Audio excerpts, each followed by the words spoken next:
તો સાબરમતી નદીમાં સંભવિત પૂરને લઈને તંત્ર હાલ એલર્ટ મોડ પર છે। ખેડાના રસિકપુરાના સ્થાનિકોનું સ્થળાંતર કરવામાં આવ્યું છે।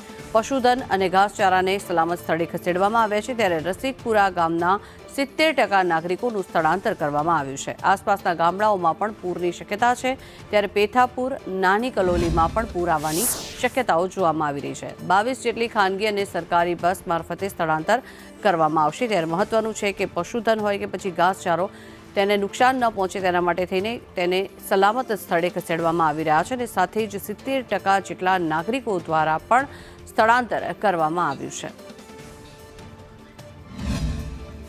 અત્યારે અમારા રૂમ જેટલા ખાલી થાય એટલા 3 માળમાં વિદ્યા રહે છે, એટલે ખાલી છે તો એ 30 રૂમ આપ્યા છે અને એ સિવાય અમારો મોટો હોલ છે, એમાં પણ 1000-2000 માણસો સૂઈ શકે, રહી શકે એવી સગવડતા છે।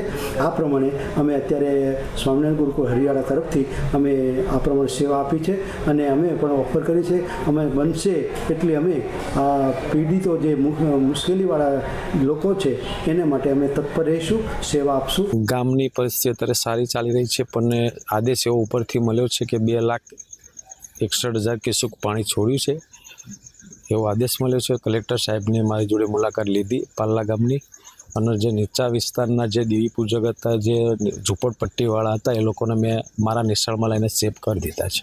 ગામમાં અત્યારે તો એકદમ શાંત વાતાવરણ છે। પાણી નીકળવાની એવી શક્યતા કે ગામ ફરતું પાણી નીકળવાની અમને એવું કલેક્ટર સાહેબને આદેશ આપ્યો છે।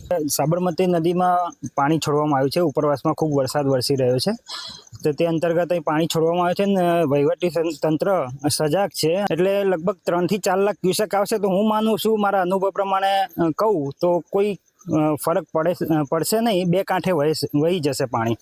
અને છતાંય તંત્રએ સજાગ કર્યું છે, એટલે અમે નીચાણવાળા વિસ્તારના લોકોને સજાગ કરીને આ બાજુ અમે લઈ આવ્યા છીએ ને પ્રાથમિક શાળા જે છે ગામની, ત્યાં પાકી પ્રાથમિક શાળા છે ડબલ માલની, એટલે ત્યાં એમને શેલ્ટર કર્યા છે। ગત 26 ઓગસ્ટે સાબરમતી નદીમાં ધરોઈ ડેમના પાણી છોડવામાં આવ્યા હતા અને 1 લાખ ક્યુસેકથી વધુ પાણી છોડાતા આ સાબરમતી નદીના જે પાણી છે એ ખેડા તાલુકાના રસિકપુરા, નાની કલોલી, પથાપુરા સહિતના તમામ જે ગામો છે એ ગામોમાં ફરી વળ્યા હતા। ફરી એકવાર આ જ પ્રકારની પરિસ્થિતિનું પુનરાવર્તન થવા જઈ રહ્યું છે, પરંતુ પાણી પહેલા પાળ બાંધવાની હાલ તંત્ર દ્વારા કવાયત હાથ ધરવામાં આવી રહી છે। ખેડા વહીવટી તંત્ર દ્વારા હાલ તમામ ગામોમાં રેસ્ક્યુની કામગીરી હાથ ધરવામાં આવી રહી છે। તમામ લોકોને સમજાવીને સુરક્ષિત સ્થાને ખસેડવા માટેની કામગીરી હાથ ધરવામાં આવી રહી છે। હાલ સંદેશ ન્યૂઝની ટીમ રસિકપુરા ગામ ખાતે પહોંચી છે। સીધા અહીંયા સ્થાનિકો સરપંચ સાથે વાત કરીએ। શું નામ આપને, પરિચય? સતીશભાઈ એમ દુલેરા, સરપંચ। સતીશભાઈ, હાલની શું પરિસ્થિતિ?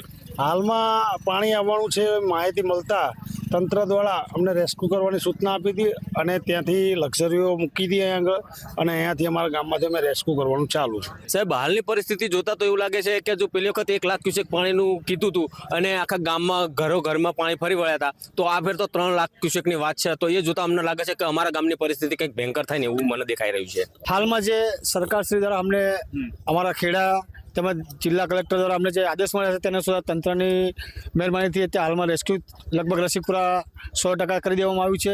પણ આ બાબતે જે પશુપાલકો છે અને જેમના પશુધન છે તેમના વિશે જો સરકાર થોડું વિચારે આ બાબતે, કે ગઈ વખત જે બ્લડ આવ્યું ત્યારે પણ પશુ વિશે કોઈ વિચારવા નથી, પણ મારા બાબતે એક જ સંદેશ સરકારને કે ફ્લડ બાદ જે પરિસ્થિતિ ઊભી થાય છે તો એના માટે પશુધન માટે કંઈ સરકાર વ્યવસ્થા કરે એવી સરકાર અપેક્ષા રાખું છું। હાલ તો એવું લાગે કદાચ 3 લાખ ક્યુસેક પાણી એટલે 1 લાખ ક્યુસેકનું આટલી પરિસ્થિતિ સર્જાય તો 3 લાખ ક્યુસેક પાણી આવે તો રસિકપુરાની હાલ જે પંજાબમાં પરિસ્થિતિ હતી એવી પરિસ્થિતિ ઊભી થાય તેવો અંદાજ અમને દેખાઈ રહ્યો છે।